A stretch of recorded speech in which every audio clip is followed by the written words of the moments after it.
ابن جریج نے خبر دی، انہوں نے کہا کہ میں نے ابن ابی ملیکہ سے سنا، وہ عبداللہ بن عمر رضی اللہ عنہ کے غلام نافع سے خبر دیتے تھے کہ جو بھی کھجور کا درخت پیوند لگانے کے بعد بیچا جائے اور بیچتے وقت پھلوں کا کوئی ذکر نہ ہوا ہو تو پھل اسی کے ہوں گے جس نے پیوند لگایا ہے۔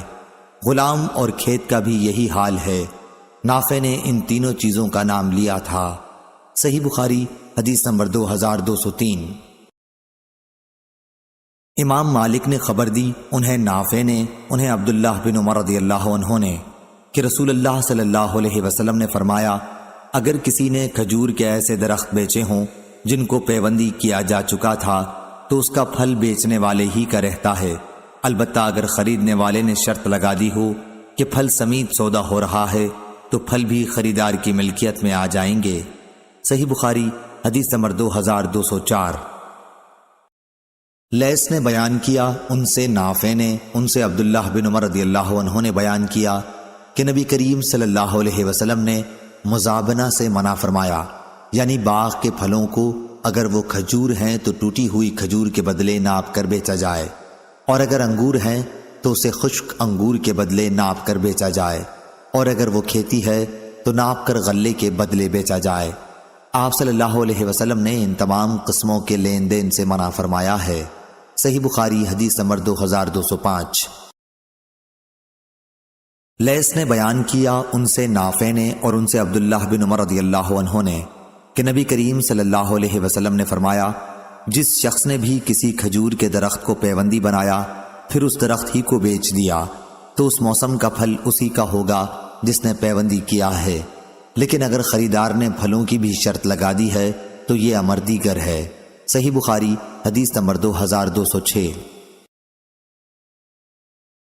عمر بن یونس نے بیان کیا، انہوں نے کہا کہ مجھ سے میرے باپ نے بیان کیا، انہوں نے کہا کہ مجھ سے اسحاق بن ابی طلحہ انصاری نے بیان کیا، اور ان سے انس بن مالک رضی اللہ عنہ نے بیان کیا کہ نبی کریم صلی اللہ علیہ وسلم نے محاقلہ، مخازرہ، ملامسہ، منابزہ اور مزابنہ سے منع فرمایا ہے۔ صحیح بخاری حدیث نمبر 2207۔ اسماعیل بن جعفر نے بیان کیا، ان سے حمید نے اور ان سے انس رضی اللہ عنہ نے، کہ نبی کریم صلی اللہ علیہ وسلم نے درخت کی کھجور کو زہوہ سے پہلے ٹوٹی ہوئی کھجور کے بدلے بیچنے سے منع فرمایا۔ ہم نے پوچھا کہ زہوہ کیا ہے؟ انہوں نے فرمایا کہ وہ پک کے سرخ ہو جائے یا زرد ہو جائے۔ تم ہی بتاؤ کہ اگر اللہ کے حکم سے پھل نہ آ سکا تو تم کس چیز کے بدلے اپنے بھائی خریدار کا مال اپنے لیے حلال کرو گے؟ صحیح بخاری حدیث نمبر 2208۔ ابو ایوانہ نے بیان کیا، ان سے ابو بشر نے، ان سے مجاہد نے اور ان سے عبداللہ بن عمر رضی اللہ عنہ نے، کہ میں رسول کریم صلی اللہ علیہ وسلم کی خدمت میں حاضر تھا۔ آپ صلی اللہ علیہ وسلم کھجور کا گابھا کھا رہے تھے۔ اسی وقت میں آپ نے فرمایا کہ درختوں میں ایک درخت مرد مومن کی مثال ہے۔ میرے دل میں آیا کہ کہوں کہ یہ کھجور کا درخت ہے، لیکن حاضرین میں ہی سب سے چھوٹی عمر کا تھا، اس لیے بطور ادب میں چپ رہا۔ پھر آپ صلی اللہ علیہ وسلم نے خود ہی فرمایا کہ وہ کھجور کا درخت ہے۔ صحیح بخاری حدیث نمبر 2209۔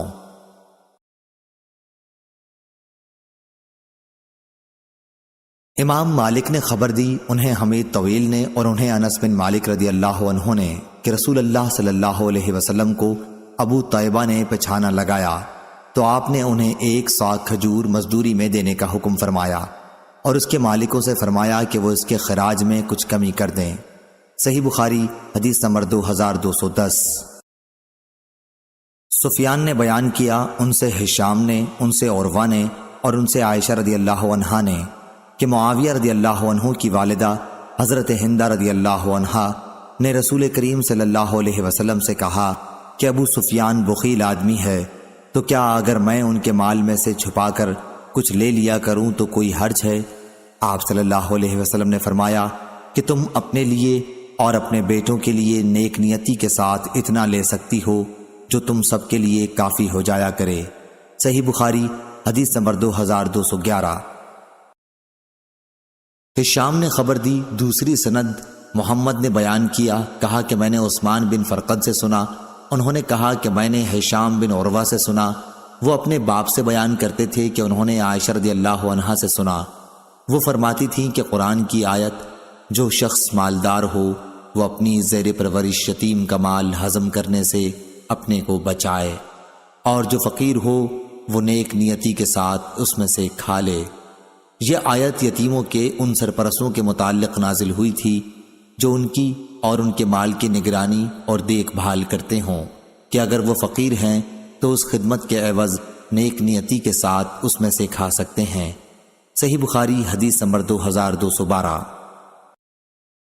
معمر نے خبر دی، انہیں زہری نے، انہیں ابو سلمہ نے اور انہیں جابر رضی اللہ عنہ نے کہ رسول اللہ صلی اللہ علیہ وسلم نے شفاء کا حق ہر اس مال میں قرار دیا تھا جو تقسیم نہ ہوا ہو، لیکن جب اس کی حد بندی ہو جائے اور راستے بھی پھیر دیے جائیں تو اب شفاء کا حق باقی نہیں رہا۔ صحیح بخاری حدیث نمبر 2213۔ معمر نے بیان کیا، ان سے زاہری نے، ان سے ابو سلمہ بن عبد الرحمن نے اور ان سے حضرت جابر بن عبداللہ رضی اللہ عنہ نے بیان کیا کہ نبی کریم صلی اللہ علیہ وسلم نے ہر ایسے مال میں شفاء کا حق قائم رکھا جو تقسیم نہ ہوا ہو، لیکن جب اس کی حدود قائم ہو گئی ہوں اور راستہ بھی پھیر دیا گیا ہو تو اب شفاء کا حق باقی نہیں رہا۔ صحیح بخاری حدیث نمبر 2214۔ موسیٰ بن عقبہ نے خبر دی، انہیں نافع نے اور انہیں عبداللہ بن عمر رضی اللہ عنہ نے نبی کریم صلی اللہ علیہ وسلم سے کہ آپ صلی اللہ علیہ وسلم نے فرمایا، 3 شخص کہیں باہر جا رہے تھے کہ اچانک بارش ہونے لگی۔ انہوں نے ایک پہاڑ کے غار میں جا کر پناہ لی۔ اتفاق سے پہاڑ کی ایک چٹان اوپر سے لڑکی اور اس غار کے منہ کو بند کر دیا جس میں یہ تینوں پناہ لیے ہوئے تھے۔ اب ایک نے دوسرے سے کہا کہ اپنے سب سے اچھے عمل کا جو تم نے کبھی کیا ہو نام لے کر اللہ تعالیٰ سے دعا کرو۔ اس پر ان میں سے ایک نے یہ دعا کی، اے اللہ، میرے ماں باپ بہت ہی بوڑھے تھے، میں باہر لے جا کر اپنے مویشی چراتا تھا، پھر جب شام کو واپس آتا تو ان کا دودھ نکالتا اور برتن میں پہلے اپنے والدین کو پیش کرتا، جب میرے والدین پی چکتے تو پھر بچوں کو اور اپنی بیوی کو پلاتا۔ اتفاق سے ایک رات واپسی میں دیر ہو گئی اور جب میں گھر لوٹا تو والدین سو چکے تھے۔ اس نے کہا کہ پھر میں نے پسند نہیں کیا کہ انہیں جگاؤں، بچے میرے قدموں میں بھوکے پڑے رو رہے تھے، میں برابر دودھ کا پیالہ لیے والدین کے سامنے اسی طرح کھڑا رہا جہاں تک کہ صبح ہو گئی۔ اے اللہ، اگر تیرے نزدیک بھی میں نے یہ کام صرف تیری رضا حاصل کرنے کے لیے کیا تھا تو ہمارے لیے اس چٹان کو ہٹا کر اتنا راستہ تو بنا دے کہ ہم آسمان کو تو دیکھ سکیں۔ حضرت صلی اللہ علیہ وسلم نے فرمایا، چنانچہ وہ پتھر کچھ ہٹ گیا۔ دوسرے شخص نے دعا کی، اے اللہ، تو خوب جانتا ہے کہ مجھے اپنے چچا کی ایک لڑکی سے اتنی زیادہ محبت تھی جتنی ایک مرد کو کسی عورت سے ہو سکتی ہے۔ اس لڑکی نے کہا، تم مجھ سے اپنی خواہش اس وقت تک پوری نہیں کر سکتے جب تک مجھے 100 اشرفی نہ دے دو۔ میں نے ان کے حاصل کرنے کی کوشش کی اور آخر اتنی اشرفی جمع کر لی۔ پھر جب میں اس کی دونوں رانوں کے درمیان بیٹھا تو وہ بولی، اللہ سے ڈر اور مہر کو ناجائز طریقے پر نہ توڑ۔ اس پر میں کھڑا ہو گیا اور میں نے اسے چھوڑ دیا۔ اب اگر تیرے نزدیک بھی میں نے یہ عمل تیری ہی رضا کے لیے کیا تھا تو ہمارے لیے نکلنے کا راستہ بنا دے۔ حضرت صلی اللہ علیہ وسلم نے فرمایا، چنانچہ وہ پتھر 2/3 ہٹ گیا۔ تیسرے شخص نے دعا کی، اے اللہ، تو جانتا ہے کہ میں نے ایک مزدور سے ایک فرق جوار پر کام کرایا تھا، جب میں نے اس کی مزدوری اسے دے دی تو اس نے لینے سے انکار کر دیا۔ میں نے اس جوار کو لے کر بو دیا، کھیتی جب کٹی تو اس میں اتنی جوار پیدا ہوئی کہ اس میں سے میں نے ایک بیل اور ایک چرواہا خرید لیا۔ کچھ عرصے بعد پھر اس نے آ کر مزدوری مانگی کہ خدا کے بندے، مجھے میرا حق دے دے۔ میں نے کہا کہ اس بیل اور اس کے چرواہے کے پاس جاؤ کہ یہ تمہارے ہی ملک ہیں۔ اس نے کہا کہ مجھ سے مذاق کرتے ہو۔ میں نے کہا، میں مذاق نہیں کرتا، واقعی یہ تمہارے ہی ہیں۔ تو اے اللہ، اگر تیرے نزدیک یہ کام میں نے صرف تیری رضا حاصل کرنے کے لیے کیا تھا تو یہاں ہمارے لیے اس چٹان کو ہٹا کر راستہ بنا دے۔ چنانچہ وہ غار پورا کھل گیا اور وہ تینوں شخص باہر آ گئے۔ صحیح بخاری حدیث نمبر 2215۔ معتمر بن سلیمان نے بیان کیا، ان سے ان کے والد نے، ان سے ابو عثمان نے، ان سے عبد الرحمن بن ابی بکر رضی اللہ عنہ نے بیان کیا کہ ہم رسول اللہ صلی اللہ علیہ وسلم کی خدمت میں موجود تھے کہ ایک مستنڈا لمبے قد والا مشرک بکریاں ہانکتا ہوا آیا۔ آپ نے اس سے فرمایا کہ یہ بیچنے کے لیے ہیں یا عطیہ ہیں، یا آپ صلی اللہ علیہ وسلم نے یہ فرمایا کہ یہ بیچنے کے لیے ہیں یا ہبا کرنے کے لیے؟ اس نے کہا کہ نہیں بلکہ بیچنے کے لیے ہیں۔ چنانچہ آپ نے اس سے ایک بکری خرید لی۔ صحیح بخاری حدیث نمبر 2216۔ ابو زناد نے بیان کیا، ان سے اعرج نے اور ان سے ابو ہریرہ رضی اللہ عنہ نے کہ نبی کریم صلی اللہ علیہ وسلم نے فرمایا، ابراہیم علیہ السلام نے سارہ علیہ السلام کے ساتھ نمرود کے ملک سے ہجرت کی تو ایک ایسے شہر میں پہنچے جہاں ایک بادشاہ رہتا تھا، یا یہ فرمایا کہ ایک ظالم بادشاہ رہتا تھا۔ اس سے ابراہیم علیہ السلام کے متعلق کسی نے کہہ دیا کہ وہ ایک نہایت ہی خوبصورت عورت لے کر یہاں آئے ہیں۔ بادشاہ نے آپ سے پوچھوا بھیجا کہ ابراہیم یہ عورت جو تمہارے ساتھ ہے تمہاری کیا ہوتی ہے؟ انہوں نے فرمایا کہ یہ میری بہن ہے۔ پھر جب ابراہیم علیہ السلام سارہ علیہ السلام کے یہاں آئے تو ان سے کہا کہ میری بات نہ جھٹلانا، میں تمہیں اپنی بہن کے آیا ہوں۔ خدا کی قسم آج روئے زمین پر میرے اور تمہارے سوا کوئی مومن نہیں ہے۔ چنانچہ آپ نے سارہ علیہ السلام کو بادشاہ کے یہاں بھیجا، یا بادشاہ حضرت سارہ علیہ السلام کے پاس گیا۔ اس وقت حضرت سارہ علیہ السلام وضو کر کے نماز پڑھنے کھڑی ہو گئی تھیں۔ انہوں نے اللہ کے حضور میں یہ دعا کی کہ اے اللہ، اگر میں تجھ پر اور تیرے رسول ابراہیم علیہ السلام پر ایمان رکھتی ہوں، اور اگر میں نے اپنے شوہر کے سوا اپنی شرمگاہ کی حفاظت کی ہے تو مجھ پر ایک کافر کو مسلط نہ کر۔ اتنے میں وہ بادشاہ تھرایا اور اس کا پاؤں زمین میں دھس گیا۔ اعرج نے کہا کہ ابو سلمہ بن عبد الرحمن نے بیان کیا، ان سے ابو ہریرہ رضی اللہ عنہ نے بیان کیا کہ حضرت سارہ علیہ السلام نے اللہ کے حضور میں دعا کی کہ اے اللہ، اگر یہ مر گیا تو لوگ کہیں گے کہ اسی نے مارا ہے۔ چنانچہ وہ پھر چھوٹ گیا اور حضرت سارہ علیہ السلام کی طرف بڑھا۔ حضرت سارہ علیہ السلام وضو کر کے پھر نماز پڑھنے لگی تھیں اور یہ دعا کرتی جاتی تھیں، اے اللہ، اگر میں تجھ پر اور تیرے رسول پر ایمان رکھتی ہوں اور اپنے شوہر حضرت ابراہیم علیہ السلام کے سوا اور ہر موقع پر میں نے اپنی شرمگاہ کی حفاظت کی ہے تو مجھ پر اس کافر کو مسلط نہ کر۔ چنانچہ وہ پھر تھرایا، کانپا اور اس کے پاؤں زمین میں دھس گئے۔ عبد الرحمن نے بیان کیا کہ ابو سلمہ نے بیان کیا ابو ہریرہ رضی اللہ عنہ سے کہ حضرت سارہ علیہ السلام نے پھر وہی دعا کی کہ اے اللہ، اگر یہ مر گیا تو لوگ کہیں گے کہ اسی نے مارا ہے۔ اب دوسری مرتبہ یا تیسری مرتبہ بھی وہ بادشاہ چھوڑ دیا گیا۔ آخر وہ کہنے لگا کہ تم لوگوں نے میرے یہاں ایک شیطان بھیج دیا، اسے ابراہیم علیہ السلام کے پاس لے جاؤ اور انہیں آجر حضرت ہاجرہ بھی دے دو۔ پھر حضرت سارہ علیہ السلام ابراہیم علیہ السلام کے پاس آئیں اور ان سے کہا کہ دیکھتے نہیں اللہ نے کافر کو کس طرح ذلیل کیا اور ساتھ میں ایک لڑکی بھی دلوا دی۔ صحیح بخاری حدیث نمبر 2217۔ لیث نے بیان کیا، ان سے ابن شہاب نے، ان سے عروہ نے، ان سے عائشہ رضی اللہ عنہا نے بیان کیا کہ سعد بن ابی وقاص رضی اللہ عنہ اور عبد بن زمہ رضی اللہ عنہ کا ایک بچے کے بارے میں جھگڑا ہوا۔ سعد رضی اللہ عنہ نے کہا کہ یا رسول اللہ صلی اللہ علیہ وسلم، یہ میرے بھائی عتبہ بن ابی وقاص کا بیٹا ہے، اس نے وصیت کی تھی کہ یہ اب اس کا بیٹا ہے، آپ خود میرے بھائی سے اس کی مشابہت دیکھ لیں۔ لیکن عبد بن زمہ رضی اللہ عنہ نے کہا کہ یا رسول اللہ صلی اللہ علیہ وسلم، یہ تو میرا بھائی ہے، میرے باپ کے بستر پر پیدا ہوا ہے اور اس کی باندی کے پیٹ کا ہے۔ حضرت صلی اللہ علیہ وسلم نے بچے کی صورت دیکھی تو صاف عتبہ سے ملتی تھی، لیکن آپ نے یہی فرمایا کہ اے عبد، یہ بچہ تیرے ہی ساتھ رہے گا، کیونکہ بچہ فراش کے تابع ہوتا ہے اور زانی کے حصے میں صرف پتھر ہے۔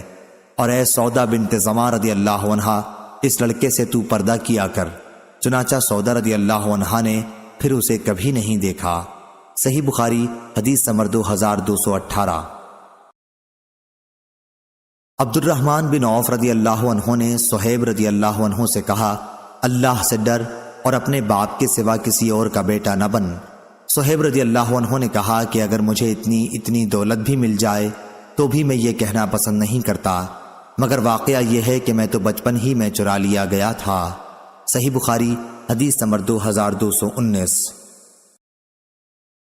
حکیم بن حزام رضی اللہ عنہ نے خبر دی کہ انہوں نے پوچھا، یا رسول اللہ صلی اللہ علیہ وسلم، ان نیک کاموں کے متعلق آپ کا کیا حکم ہے جنہیں میں جاہلیت کے زمانے میں صلہ رحمی، غلام آزاد کرنے اور صدقہ دینے کے سلسلے میں کیا کرتا تھا، کیا ان اعمال کا بھی مجھے ثواب ملے گا؟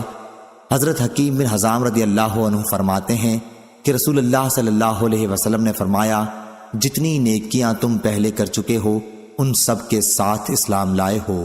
صحیح بخاری حدیث نمبر 2220۔ عبید اللہ بن عبداللہ نے خبر دی اور انہیں عبداللہ بن عباس رضی اللہ عنہ نے خبر دی کہ رسول اللہ صلی اللہ علیہ وسلم کا گزر ایک مردہ بکری پر ہوا۔ آپ نے فرمایا کہ اس کے چمڑے سے تم لوگوں نے کیوں نہیں فائدہ اٹھایا؟ صحابہ رضی اللہ عنہم نے عرض کیا کہ وہ تو مردار ہے۔ آپ نے فرمایا کہ مردار کا صرف کھانا منع ہے۔ صحیح بخاری حدیث نمبر 2221۔ لیث نے بیان کیا، ان سے ابن شہاب نے، ان سے ابن مسیب نے، اور انہوں نے ابو ہریرہ رضی اللہ عنہ کو یہ فرماتے سنا کہ رسول اللہ صلی اللہ علیہ وسلم نے فرمایا، اس ذات کی قسم جس کے ہاتھ میں میری جان ہے، وہ زمانہ آنے والا ہے جب ابن مریم عیسیٰ علیہ السلام تم میں ایک عادل اور منصف حاکم کی حیثیت سے اتریں گے۔ وہ صلیب کو توڑ ڈالیں گے، سوروں کو مار ڈالیں گے اور جزیہ کو ختم کر دیں گے۔ اس وقت مال کی اتنی زیادتی ہوگی کہ کوئی لینے والا نہ رہے گا۔ صحیح بخاری حدیث نمبر 2222۔ طاؤس نے خبر دی، انہوں نے ابن عباس رضی اللہ عنہ سے سنا، آپ فرماتے تھے کہ عمر رضی اللہ عنہ کو معلوم ہوا کہ فلاں شخص نے شراب فروخت کی ہے، تو آپ نے فرمایا کہ اسے اللہ تعالیٰ تباہ و برباد کر دے۔ کیا اسے معلوم نہیں کہ رسول اللہ صلی اللہ علیہ وسلم نے فرمایا تھا، اللہ تعالیٰ یہود کو برباد کرے کہ چربی ان پر حرام کی گئی تھی، لیکن ان لوگوں نے اسے پگھلا کر فروخت کیا۔ صحیح بخاری حدیث نمبر 2223۔ یونس نے خبر دی، انہیں ابن شہاب نے، کہ میں نے سعید بن مسیب سے سنا، انہوں نے ابو ہریرہ رضی اللہ عنہ سے، کہ رسول اللہ صلی اللہ علیہ وسلم نے فرمایا، اللہ یہودیوں کو تباہ کرے، ظالموں پر چربی حرام کر دی گئی تھی لیکن انہوں نے اسے بیچ کر اس کی قیمت کھائی۔ صحیح بخاری حدیث نمبر 2224۔ عوف بن ابی حمید نے خبر دی، انہیں سعید بن ابی حسن نے کہا کہ میں ابن عباس رضی اللہ عنہ کی خدمت میں حاضر تھا کہ ایک شخص ان کے پاس آیا اور کہا کہ اے ابو عباس، میں ان لوگوں میں سے ہوں جن کی روزی اپنے ہاتھ کی صنعت پر موقوف ہے اور میں یہ مورتیں بناتا ہوں۔ ابن عباس رضی اللہ عنہ نے اس پر فرمایا کہ میں تمہیں صرف وہی بات بتلاؤں گا جو میں نے رسول اللہ صلی اللہ علیہ وسلم سے سنی ہے۔ انہوں نے کہا کہ میں نے آپ صلی اللہ علیہ وسلم کو یہ فرماتے سنا تھا کہ جس نے بھی کوئی مورت بنائی تو اللہ تعالیٰ اسے اس وقت تک عذاب کرتا رہے گا جب تک وہ شخص اپنی مورت میں جان نہ ڈال دے، اور وہ کبھی اس میں جان نہیں ڈال سکتا۔ یہ سن کر اس شخص کا سانس چڑھ گیا اور چہرہ زرد پڑ گیا۔ ابن عباس رضی اللہ عنہ نے فرمایا کہ افسوس، اگر تم مورتیں بنانا ہی چاہتے ہو تو ان درختوں کی اور ہر اس چیز کی جس میں جان نہیں ہے مورتیں بنا سکتے ہو۔ ابو عبداللہ امام بخاری نے کہا کہ سعید بن ابی عروبہ نے نضر بن انس سے صرف یہی ایک حدیث سنی ہے۔ صحیح بخاری حدیث نمبر 2225۔ اعمش نے بیان کیا، ان سے ابو زحا نے، ان سے مسروق نے، ان سے عائشہ رضی اللہ عنہا نے بیان کیا کہ جب سورہ بقرہ کی تمام آیتیں نازل ہو چکیں تو نبی کریم صلی اللہ علیہ وسلم باہر تشریف لائے اور فرمایا کہ شراب کی سوداگری حرام قرار دی گئی ہے۔ صحیح بخاری حدیث نمبر 2226۔ یحییٰ بن سلیم نے بیان کیا، ان سے اسماعیل بن امیہ نے، ان سے سعید بن ابی سعید نے، اور ان سے ابو ہریرہ رضی اللہ عنہ نے کہ رسول اللہ صلی اللہ علیہ وسلم نے فرمایا، اللہ تعالیٰ کا ارشاد ہے کہ 3 طرح کے لوگ ایسے ہوں گے جن کا قیامت کے دن میں مدعی بنوں گا۔ ایک وہ شخص جس نے میرے نام پر عہد کیا اور وہ توڑ دیا، وہ شخص جس نے کسی آزاد انسان کو بیچ کر اس کی قیمت کھائی، اور وہ شخص جس نے کوئی مزدور اجرت پر رکھا اس سے پوری طرح کام لیا لیکن اس کی مزدوری نہیں دی۔ صحیح بخاری حدیث نمبر 2227۔ حماد بن زید نے بیان کیا، ان سے ثابت نے، ان سے انس رضی اللہ عنہ نے بیان کیا کہ قیدیوں میں حضرت صفیہ رضی اللہ عنہا بھی تھیں۔ پہلے تو وہ وحیہ کلبی رضی اللہ عنہ کو ملی، پھر نبی کریم صلی اللہ علیہ وسلم کے نکاح میں آئیں۔ صحیح بخاری حدیث نمبر 2228۔ ابن محیریز نے خبر دی اور انہیں ابو سعید خدری رضی اللہ عنہ نے خبر دی کہ وہ نبی کریم صلی اللہ علیہ وسلم کی خدمت میں حاضر تھے۔ ایک انصاری صحابی نے نبی کریم صلی اللہ علیہ وسلم سے پوچھا کہ یا رسول اللہ، لڑائی میں ہم لونڈیوں کے پاس جمع کے لیے جاتے ہیں، ہمارا ارادہ انہیں بیچنے کا بھی ہوتا ہے، تو آپ عزل کر لینے کے متعلق کیا فرماتے ہیں؟ اس پر آپ صلی اللہ علیہ وسلم نے فرمایا، اچھا تم لوگ ایسا کرتے ہو، اگر تم ایسا نہ کرو پھر بھی کوئی حرج نہیں، اس لیے کہ جس روح کی بھی پیدائش اللہ تعالیٰ نے قسمت میں لکھ دی ہے وہ پیدا ہو کر ہی رہے گی۔ صحیح بخاری حدیث نمبر 2229۔ اسماعیل نے بیان کیا، ان سے سلمہ بن کہیل نے، ان سے عطا نے اور ان سے جابر رضی اللہ عنہ نے بیان کیا، نبی کریم صلی اللہ علیہ وسلم نے مدبر غلام بیچا تھا۔ صحیح بخاری حدیث نمبر 2230۔ سفیان نے بیان کیا، ان سے عمروں نے، انہوں نے جابر بن عبداللہ رضی اللہ عنہ کو یہ کہتے سنا تھا کہ مدبر غلام کو رسول اللہ صلی اللہ علیہ وسلم نے بیچا تھا۔ صحیح بخاری حدیث نمبر 2231۔ لیث نے خبر دی، انہیں سعید نے، انہیں ان کے والد نے اور ان سے ابو ہریرہ رضی اللہ عنہ نے بیان کیا کہ رسول اللہ صلی اللہ علیہ وسلم سے میں نے خود سنا ہے کہ جب کوئی باندی زنا کرائے اور وہ ثابت ہو جائے تو اس پر حد زنا جاری کی جائے، البتہ اسے لعنت ملامت نہ کی جائے۔ پھر اگر وہ زنا کرائے تو اس مرتبہ بھی حد جاری کی جائے لیکن کسی قسم کی لعنت ملامت نہ کی جائے۔ تیسری مرتبہ بھی اگر زنا کرے اور زنا ثابت ہو جائے تو اسے بیچ ڈالے، خواہ بال کی ایک رسی کے بدلے ہی کیوں نہ ہو۔ صحیح بخاری حدیث نمبر 2234۔ یعقوب بن عبد الرحمن نے بیان کیا، ان سے عمرو بن ابی عمرو نے اور ان سے انس بن مالک رضی اللہ عنہ نے بیان کیا کہ جب نبی کریم صلی اللہ علیہ وسلم خیبر تشریف لائے اور اللہ تعالیٰ نے قلعہ فتح کرا دیا تو آپ صلی اللہ علیہ وسلم کے سامنے صفیہ بنت حیی بن اخطب رضی اللہ عنہ کے حسن کی تعریف کی گئی۔ ان کا شوہر قتل ہو گیا تھا، وہ خود ابھی دلہن تھیں، پس رسول اللہ صلی اللہ علیہ وسلم نے انہیں اپنے لیے پسند کر لیا۔ پھر روانگی ہوئی، جب آپ صلی اللہ علیہ وسلم صدا روحا پہنچے تو پڑاؤ ہوا اور آپ صلی اللہ علیہ وسلم نے وہیں ان کے ساتھ خلوت کی، پھر ایک چھوٹے دسترخوان پر حیض تیار کر کے رکھوایا اور رسول اللہ صلی اللہ علیہ وسلم نے صحابہ رضی اللہ عنہم سے فرمایا کہ اپنے قریب کے لوگوں کو ولیمہ کی خبر کر دو۔ صفیہ رضی اللہ عنہا کے ساتھ نکاح کا یہی ولیمہ رسول اللہ صلی اللہ علیہ وسلم نے کیا تھا۔ پھر جب ہم مدینے کی طرف چلے تو میں نے دیکھا کہ رسول اللہ صلی اللہ علیہ وسلم نے عباس سے صفیہ رضی اللہ عنہا کے لیے پردہ کرایا اور اپنے اونٹ کو پاس بٹھا کر اپنا ٹخنا بچھا دیا۔ صفیہ رضی اللہ عنہا اپنا پاؤں آپ صلی اللہ علیہ وسلم کے تخنے پر رکھ کر سوار ہو گئیں۔ صحیح بخاری حدیث نمبر 2235۔ عطا بن ابی رباح نے بیان کیا اور ان سے جابر بن عبداللہ رضی اللہ عنہ نے کہ انہوں نے رسول اللہ صلی اللہ علیہ وسلم سے سنا، فتح مکہ کے سال آپ صلی اللہ علیہ وسلم نے فرمایا، آپ کا قیام ابھی مکہ ہی میں تھا کہ اللہ اور اس کے رسول نے شراب، مردار، سور اور بتوں کا بیچنا حرام قرار دے دیا ہے۔ اس پر پوچھا گیا کہ یا رسول اللہ صلی اللہ علیہ وسلم، مردار کی چربی کے متعلق کیا حکم ہے؟ اسے ہم کشتیوں پر ملتے ہیں، کھالوں پر اس سے تیل کا کام لیتے ہیں اور لوگ اس سے اپنے چراغ بھی جلاتے ہیں۔ آپ صلی اللہ علیہ وسلم نے فرمایا کہ نہیں، وہ حرام ہے۔ اسی موقع پر آپ نے فرمایا کہ اللہ یہودیوں کو برباد کرے۔ اللہ تعالیٰ نے جب چربی ان پر حرام کی تو ان لوگوں نے پگھلا کر اسے بیچا اور اس کی قیمت کھائی۔ صحیح بخاری حدیث نمبر 2236۔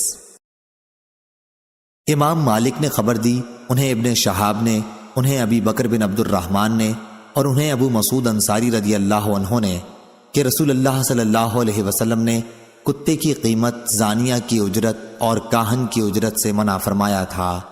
صحیح بخاری حدیث نمبر 2237۔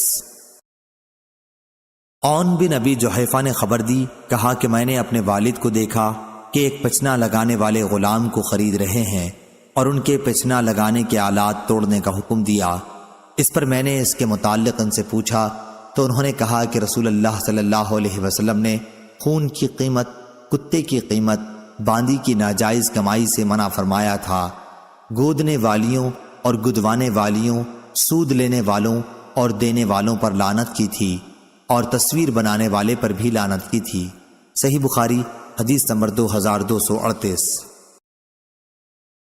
ابن ابی نجیح نے خبر دی، انہیں عبداللہ بن کثیر نے، انہیں ابو منہال نے اور ان سے ابن عباس رضی اللہ عنہ نے بیان کیا کہ جب نبی کریم صلی اللہ علیہ وسلم مدینہ تشریف لائے تو مدینہ کے لوگ پھلوں میں 1 سال یا 2 سال کے لیے بیع سلم کرتے تھے، یا انہوں نے یہ کہا کہ 2 سال اور 3 سال کے لیے کرتے تھے۔ شک اسماعیل کو ہوا تھا۔ حضرت صلی اللہ علیہ وسلم نے فرمایا کہ جو شخص بھی کھجور میں بیع سلم کرے اسے مقررہ پیمانے یا مقررہ وزن کے ساتھ کرنی چاہیے۔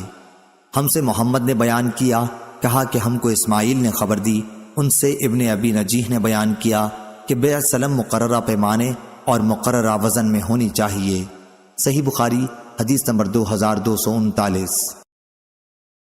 سفیان بن عینہ نے خبر دی، انہیں ابن ابی نجیح نے خبر دی، انہیں عبداللہ بن کثیر نے، انہیں ابو منہال نے اور ان سے حضرت عبداللہ بن عباس رضی اللہ عنہ نے بیان کیا کہ جب رسول اللہ صلی اللہ علیہ وسلم مدینہ تشریف لائے تو لوگ کھجور میں 2 اور 3 سال تک کے لیے بیع سلم کرتے تھے۔ آپ صلی اللہ علیہ وسلم نے انہیں ہدایت فرمائی کہ جسے کس چیز کی بیع سلم کرنی ہے اسے مقررہ وزن اور مقررہ مدت کے لیے ٹھہرا کر کرے۔ صحیح بخاری حدیث نمبر 2240۔ سفیان نے بیان کیا، ان سے ابی نجیح نے، ان سے عبداللہ بن کثیر نے اور ان سے ابو منہال نے بیان کیا کہ میں نے حضرت عبداللہ بن عباس رضی اللہ عنہ سے سنا، انہوں نے فرمایا کہ نبی کریم صلی اللہ علیہ وسلم مدینہ تشریف لائے اور آپ نے فرمایا کہ مقررہ وزن اور مقررہ مدت تک کے لیے بیع سلم ہونی چاہیے۔ صحیح بخاری حدیث نمبر 2241۔ عمروں نے خبر دی، انہوں نے کہا کہ میں نے ابو البختری طائی سے سنا، انہوں نے کہا کہ میں نے ابن عباس رضی اللہ عنہ سے کھجور کے درخت میں بیع سلم کے متعلق پوچھا تو آپ نے فرمایا کہ درخت پر پھل کو بیچنے سے حضرت صلی اللہ علیہ وسلم نے اس وقت تک کے لیے منع فرمایا تھا جب تک وہ کھانے کے قابل نہ ہو جائے یا اس کا وزن نہ کیا جا سکے۔ ایک شخص نے پوچھا کہ کیا چیز وزن کی جائے گی؟ اس پر ابن عباس رضی اللہ عنہ کے قریب ہی بیٹھے ہوئے ایک شخص نے کہا کہ مطلب یہ ہے کہ اندازہ کرنے کے قابل ہو جائے۔ اور معاذ نے بیان کیا، ان سے شعبہ نے بیان کیا، ان سے عمروں نے کہ ابو البختری نے کہا کہ میں نے ابن عباس رضی اللہ عنہ سے سنا کہ نبی کریم صلی اللہ علیہ وسلم نے منع کیا تھا، پھر یہی حدیث کو بیان کیا۔ صحیح بخاری حدیث نمبر 2246۔ اعمش نے بیان کیا، ان سے ابراہیم نے، ان سے اسود نے بیان کیا، ان سے ام المومنین حضرت عائشہ صدیقہ رضی اللہ عنہا نے بیان کیا کہ رسول اللہ صلی اللہ علیہ وسلم نے ایک یہودی سے ادھار غلہ خریدا اور اپنی لوہے کی زرہ اس کے پاس گروی رکھی۔ صحیح بخاری حدیث نمبر 2251۔ اعمش نے بیان کیا، انہوں نے کہا کہ ہم نے ابراہیم نخعی کے سامنے بیع سلم میں گروی رکھنے کا ذکر کیا تو انہوں نے کہا ہم سے اسود نے بیان کیا اور ان سے عائشہ رضی اللہ عنہا نے بیان کیا کہ نبی کریم صلی اللہ علیہ وسلم نے ایک یہودی سے ایک مقررہ مدت کے لیے غلہ خریدا اور اس کے پاس اپنی لوہے کی زرہ گروی رکھ دی تھی۔ صحیح بخاری حدیث نمبر 2252۔ سفیان بن عینہ نے بیان کیا، ان سے ابن ابی نجیح نے، ان سے عبداللہ بن کثیر نے، ان سے ابو المنہال نے اور ان سے حضرت عبداللہ بن عباس رضی اللہ عنہ نے بیان کیا کہ جب نبی کریم صلی اللہ علیہ وسلم مدینہ تشریف لائے تو لوگ پھلوں میں 2 اور 3 سال تک کے لیے بیع سلم کیا کرتے تھے۔ آپ صلی اللہ علیہ وسلم نے انہیں ہدایت کی کہ پھلوں میں بیع سلم مقررہ پیمانے اور مقررہ مدت کے لیے کیا کرو۔ اور عبداللہ بن ولید نے کہا ہم سے سفیان بن عینہ نے کہا ان سے ابن ابی نجیح نے بیان کیا۔ اس روایت میں یوں ہے کہ پیمانے اور وزن کی تعین کے ساتھ بیع سلم ہونی چاہیے۔ صحیح بخاری حدیث نمبر 2253۔ عبداللہ رضی اللہ عنہ نے بیان کیا کہ لوگ اونٹ وغیرہ حمل ہونے کی مدت تک کے لیے بیچتے تھے۔ نبی کریم صلی اللہ علیہ وسلم نے اس سے منع فرمایا۔ نافع نے حبل الجبلہ کی تفسیر یہ کی یہاں تک کہ اونٹنی کے پیٹ میں جو کچھ ہے وہ اسے جن لے۔ صحیح بخاری حدیث نمبر 2256۔ جابر بن عبداللہ رضی اللہ عنہ نے بیان کیا کہ رسول اللہ صلی اللہ علیہ وسلم نے ہر اس چیز میں شفعہ کا حق دیا تھا جو ابھی تقسیم نہ ہوئی ہو، لیکن جب حدود مقرر ہو گئیں اور راستے بدل دیے گئے تو پھر حق شفعہ باقی نہیں رہتا۔ صحیح بخاری حدیث نمبر 2257۔ ابراہیم بن میسرہ نے خبر دی، انہیں عمرو بن شرید نے کہا کہ میں نے سعد بن ابی وقاص رضی اللہ عنہ کے پاس کھڑا تھا کہ مسعود بن مخرمہ رضی اللہ عنہ تشریف لائے اور اپنا ہاتھ میرے شانے پر رکھا۔ اتنے میں نبی کریم صلی اللہ علیہ وسلم کے غلام ابو رافع رضی اللہ عنہ بھی آ گئے اور فرمایا کہ اے سعد، تمہارے قبیلے میں جو میرے 2 گھر ہیں انہیں تم خرید لو۔ سعد رضی اللہ عنہ بولے کہ بخدا میں تو انہیں نہیں خریدوں گا۔ اس پر مسعود رضی اللہ عنہ نے فرمایا کہ نہیں جی، تمہیں خریدنا ہوگا۔ سعد رضی اللہ عنہ نے فرمایا کہ پھر میں 4000 سے زیادہ نہیں دے سکتا، اور وہ بھی قسط وار۔ ابو رافع رضی اللہ عنہ نے فرمایا کہ مجھے 500 دینار ان کے مل رہے ہیں۔ اگر میں نے رسول اللہ صلی اللہ علیہ وسلم کی زبان سے یہ نہ سنا ہوتا کہ پڑوسی اپنے پڑوس کا زیادہ حقدار ہے تو میں ان گھروں کو 4000 پر تمہیں ہرگز نہ دیتا، جبکہ مجھے 500 دینار ان کے مل رہے ہیں۔ چنانچہ وہ دونوں گھر ابو رافع رضی اللہ عنہ نے سعد رضی اللہ عنہ کو دے دیے۔ صحیح بخاری حدیث نمبر 2258۔ ابو عمران نے بیان کیا، کہا کہ میں نے طلحہ بن عبداللہ سے سنا اور ان سے عائشہ رضی اللہ عنہا نے بیان کیا کہ میں نے پوچھا یا رسول اللہ صلی اللہ علیہ وسلم، میرے 2 پڑوسی ہیں، میں ان دونوں میں سے کس کے پاس ہدیہ بھیجوں؟ آپ صلی اللہ علیہ وسلم نے فرمایا کہ جس کا دروازہ تجھ سے زیادہ قریب ہو۔ صحیح بخاری حدیث نمبر 2259۔ ابو بردہ عامر نے خبر دی اور انہیں ان کے باپ ابو موسیٰ اشعری رضی اللہ عنہ نے کہ رسول اللہ صلی اللہ علیہ وسلم نے فرمایا، امانت دار خزانچی جو اس کو حکم دیا جائے اس کے مطابق دل کی فراخی کے ساتھ صدقہ ادا کر دے، وہ بھی ایک صدقہ کرنے والوں ہی میں سے ہے۔ صحیح بخاری حدیث نمبر 2260۔ ابو بردہ نے بیان کیا اور ان سے ابو موسیٰ اشعری رضی اللہ عنہ نے کہ میں رسول کریم صلی اللہ علیہ وسلم کی خدمت میں آیا، میرے ساتھ میرے قبیلے اشعر کے 2 مرد اور بھی تھے۔ میں نے کہا کہ مجھے نہیں معلوم کہ یہ دونوں صاحبان حاکم بننے کے طلبگار ہیں۔ اس پر آپ نے فرمایا کہ جو شخص حاکم بننے کا خود خواہش مند ہو اسے ہم ہرگز حاکم نہیں بنائیں گے۔ یہاں راوی کو شک ہے کہ حضرت صلی اللہ علیہ وسلم نے لفظ لن یا لفظ لا استعمال فرمایا۔ صحیح بخاری حدیث نمبر 2261۔ عمرو بن یحییٰ نے بیان کیا، ان سے ان کے دادا سعید بن عمرو نے اور ان سے ابو ہریرہ رضی اللہ عنہ نے کہ نبی کریم صلی اللہ علیہ وسلم نے فرمایا، اللہ تعالیٰ نے کوئی ایسا نبی نہیں بھیجا جس نے بکریاں نہ چرائی ہوں۔ اس پر آپ صلی اللہ علیہ وسلم کے صحابہ رضی اللہ عنہم نے پوچھا، کیا آپ صلی اللہ علیہ وسلم نے بھی بکریاں چرائی ہیں؟ فرمایا کہ ہاں، کبھی میں بھی مکے والوں کی بکریاں چند قیرات کی تنخواہ پر چرایا کرتا تھا۔ صحیح بخاری حدیث نمبر 2262۔ ہشام بن عروہ نے خبر دی، انہیں معمر نے، انہیں زہری نے، انہیں عروہ بن زبیر نے اور انہیں عائشہ رضی اللہ عنہا نے کہ نبی کریم صلی اللہ علیہ وسلم اور ابو بکر رضی اللہ عنہ نے ہجرت کرتے وقت بنو دیل کے ایک مرد کو نوکر رکھا جو بنو عبد بن عدی کے خاندان سے تھا، اور وہ بطور ماہر راہبر مزدوری پر رکھا تھا۔ حدیث میں لفظ خریت کے معنی راہبری میں ماہر کے ہیں۔ اس نے اپنا ہاتھ پانی وغیرہ میں ڈبو کر عاص بن وائل کے خاندان سے عہد کیا تھا، اور وہ کفار قریش ہی کے دین پر تھا، لیکن حضرت صلی اللہ علیہ وسلم اور ابو بکر رضی اللہ عنہ کو اس پر بھروسہ تھا، اس لیے اپنی سواریاں انہوں نے اسے دے دیں اور غار ثور پر 3 رات کے بعد اس سے ملنے کی تاکید کی تھی۔ وہ شخص 3 راتوں کے گزرتے ہی صبح کو دونوں حضرات کی سواریاں لے کر وہاں حاضر ہو گیا۔ اس کے بعد یہ حضرات وہاں سے عامر بن فہیرہ اور اس دیلی راہبر کو ساتھ لے کر چلے۔ یہ شخص ساحل کے کنارے سے آپ صلی اللہ علیہ وسلم کو لے کر چلا تھا۔ صحیح بخاری حدیث نمبر 2263۔ ابن شہاب نے بیان کیا کہ مجھے عروہ بن زبیر نے خبر دی اور ان سے نبی کریم صلی اللہ علیہ وسلم کی بیوی حضرت عائشہ رضی اللہ عنہا نے بیان کیا کہ رسول کریم صلی اللہ علیہ وسلم اور ابو بکر رضی اللہ عنہ نے بنو ویل کے ایک ماہر راہبر سے مزدوری طے کر لی تھی۔ وہ شخص کفار قریش کے دین پر تھا۔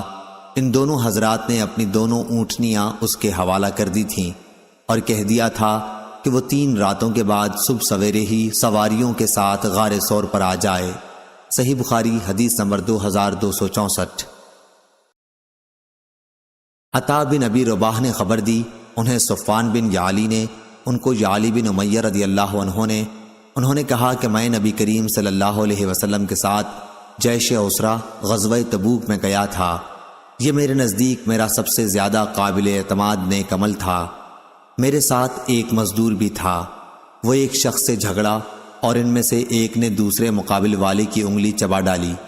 دوسرے نے جو اپنا ہاتھ زور سے کھینچا تو اس کے آگے کے دانت بھی ساتھ ہی کھچے چلے آئے اور گر گئے۔ اس پر وہ شخص اپنا مقدمہ لے کر نبی کریم صلی اللہ علیہ وسلم کی خدمت میں پہنچا۔ حضرت صلی اللہ علیہ وسلم نے اس کے دانت ٹوٹنے کا کوئی قصاص نہیں دلوایا، بلکہ فرمایا کہ کیا وہ اپنی انگلی تمہارے منہ میں چبانے کے لیے چھوڑ دیتا؟ راوی نے کہا کہ میں خیال کرتا ہوں کہ آپ صلی اللہ علیہ وسلم نے یوں بھی فرمایا جس طرح اونٹ چبا لیا کرتا ہے۔ صحیح بخاری حدیث نمبر 2265۔ عبداللہ بن ابی ملیکہ نے بیان کیا اور ان سے ان کے دادا نے بالکل اسی طرح کا واقعہ بیان کیا کہ ایک شخص نے ایک دوسرے شخص کا ہاتھ کاٹ کھایا۔ دوسرے نے اپنا ہاتھ کھینچا تو اس کاٹنے والے کا دانت ٹوٹ گیا اور ابو بکر رضی اللہ عنہ نے اس کا کوئی قصاص نہیں دلوایا۔ صحیح بخاری حدیث نمبر 2266۔ عمرو بن دینار نے سعید بن جبیر سے خبر دی۔ یہ دونوں حضرات سعید بن جبیر سے اپنی روایتوں میں ایک دوسرے سے کچھ زیادہ روایت کرتے ہیں۔ ابن جریج نے کہا میں نے یہ حدیث اوروں سے بھی سنی ہے، وہ بھی سعید بن جبیر سے نقل کرتے تھے کہ مجھ سے ابن عباس رضی اللہ عنہ نے کہا اور ان سے ابی بن کعب رضی اللہ عنہ نے کہا، انہوں نے کہا کہ مجھ سے رسول اللہ صلی اللہ علیہ وسلم نے ارشاد فرمایا کہ پھر وہ دونوں موسیٰ اور خضر علیہ السلام چلے تو انہیں ایک گاؤں میں ایک دیوار ملی جو گرنے ہی والی تھی۔ سعید نے کہا خضر علیہ السلام نے اپنے ہاتھ سے اس طرح اشارہ کیا اور ہاتھ اٹھایا، وہ دیوار سیدھی ہو گئی۔ یعلی نے کہا میرا خیال ہے کہ سعید نے کہا خضر علیہ السلام نے دیوار کو اپنے ہاتھ سے چھوا اور وہ سیدھی ہو گئی۔ تب موسیٰ علیہ السلام بولے کہ اگر آپ چاہتے تو اس کام کی مزدوری لے سکتے تھے۔ سعید نے کہا حضرت موسیٰ علیہ السلام کی مراد یہ تھی کہ کوئی ایسی چیز مزدوری میں آپ کو لینی چاہیے تھی جسے ہم کھا سکتے، کیونکہ بستی والوں نے ان کو کھانا نہیں کھلایا تھا۔ صحیح بخاری حدیث نمبر 2267۔ حماد بن زید نے بیان کیا، ان سے ایوب سختیانی نے، ان سے نافع نے، ان سے ابن عمر رضی اللہ عنہ نے کہ نبی کریم صلی اللہ علیہ وسلم نے فرمایا تمہاری اور یہود و نصارہ کی مثال ایسی ہے کہ کسی شخص نے کئی مزدور کام پر لگائے اور کہا کہ میرا کام ایک قرات صبح سے دوپہر تک کون کرے گا؟ اس پر یہودیوں نے صبح سے دوپہر تک کا کام کیا۔ پھر اس نے کہا کہ آدھے دن سے عصر تک ایک قرات پر میرا کام کون کرے گا؟ چنانچہ یہ کام پھر نصارہ نے کیا۔ پھر اس شخص نے کہا کہ عصر کے وقت سے سورج ڈوبنے تک میرا کام 2 قرات پر کون کرے گا؟ اور تم امت محمدیہ ہی وہ لوگ ہو جن کو یہ درجہ حاصل ہوا۔ اس پر یہود و نصارہ نے برا مانا اور وہ کہنے لگے کہ کام تو ہم زیادہ کریں اور مزدوری ہمیں کم ملے۔ پھر اس شخص نے کہا کہ اچھا یہ بتاؤ کیا تمہارا حق تمہیں پورا نہیں ملا؟ سب نے کہا کہ ہمیں تو ہمارا حق پورا مل گیا۔ اس شخص نے کہا کہ پھر یہ میرا فضل ہے، میں جسے چاہوں زیادہ دوں۔ صحیح بخاری حدیث نمبر 2268۔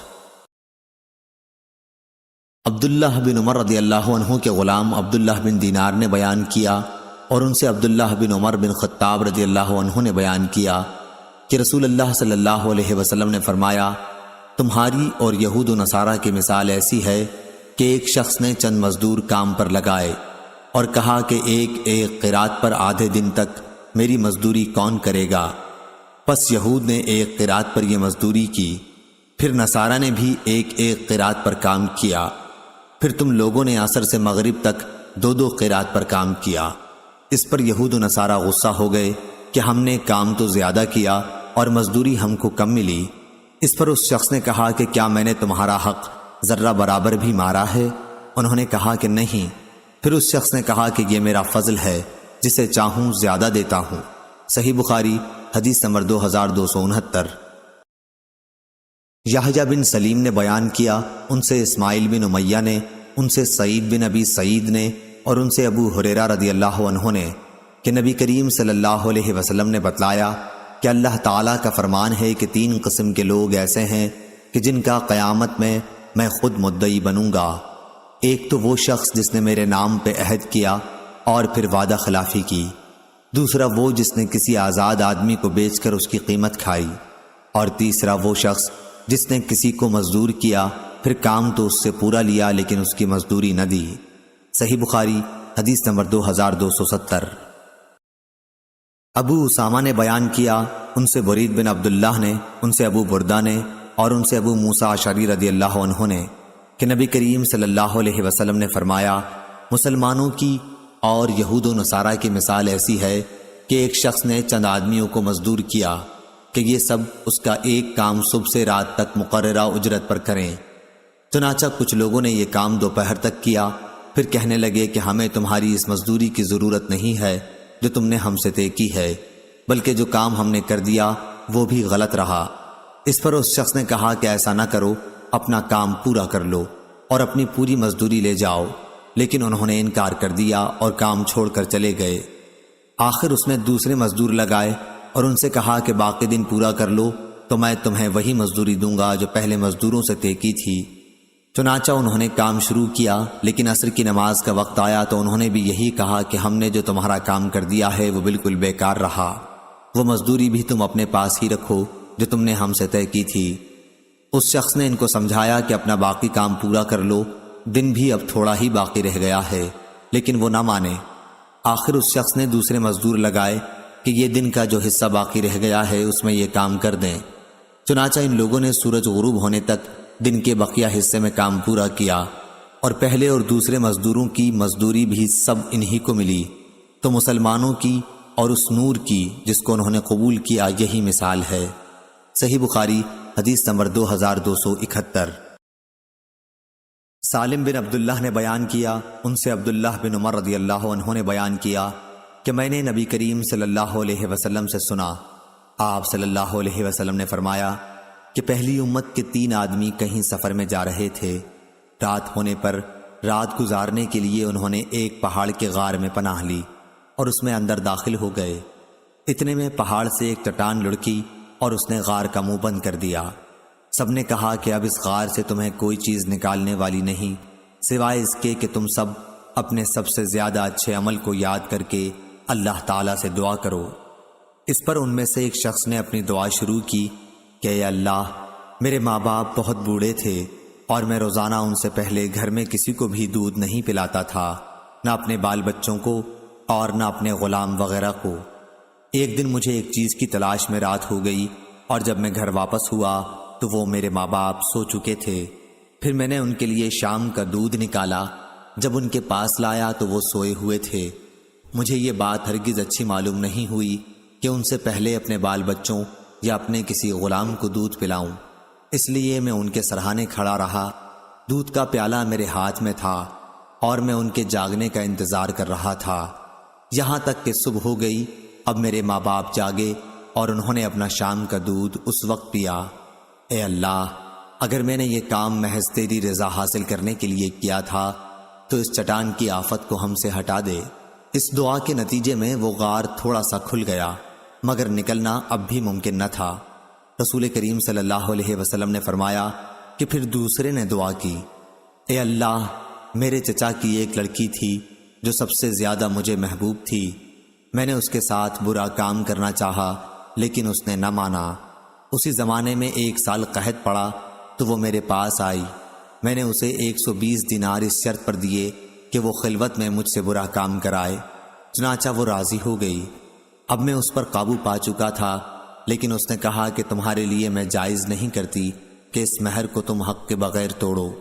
یہ سن کر میں اپنے برے ارادے سے باز آ گیا اور وہاں سے چلا آیا، حالانکہ وہ مجھے سب سے بڑھ کر محبوب تھی، اور میں نے اپنا دیا ہوا سونا بھی واپس نہیں لیا۔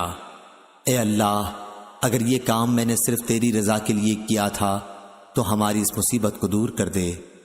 چنانچہ چٹان ذرا سی اور کھسکی، لیکن اب بھی اس سے باہر نہیں نکلا جا سکتا تھا۔ نبی کریم صلی اللہ علیہ وسلم نے فرمایا، اور تیسرے شخص نے دعا کی، اے اللہ، میں نے چند مزدور کیے تھے، پھر سب کو ان کی مزدوری پوری دے دی، مگر ایک مزدور ایسا نکلا کہ وہ اپنی مزدوری ہی چھوڑ گیا۔ میں نے اس کی مزدوری کو کاروبار میں لگا دیا اور بہت کچھ نفع حاصل ہو گیا۔ پھر کچھ دنوں کے بعد وہی مزدور میرے پاس آیا اور کہنے لگا، اللہ کے بندے، مجھے میری مزدوری دے دے۔ میں نے کہا، یہ جو کچھ تو دیکھ رہا ہے، اونٹ، گائے، بکری اور غلام، یہ سب تمہاری مزدوری ہی ہے۔ وہ کہنے لگا، اللہ کے بندے، مجھ سے مذاق نہ کر۔ میں نے کہا، میں مذاق نہیں کرتا۔ چنانچہ اس شخص نے سب کچھ لیا اور اپنے ساتھ لے گیا، ایک چیز بھی اس میں سے باقی نہیں چھوڑی۔ تو اے اللہ، اگر میں نے یہ سب کچھ تیری رضامندی حاصل کرنے کے لیے کیا تھا تو ہماری اس مصیبت کو دور کر دے۔ چنانچہ وہ چٹان ہٹ گئی اور وہ سب باہر نکل کر چلے گئے۔ صحیح بخاری حدیث نمبر 2272۔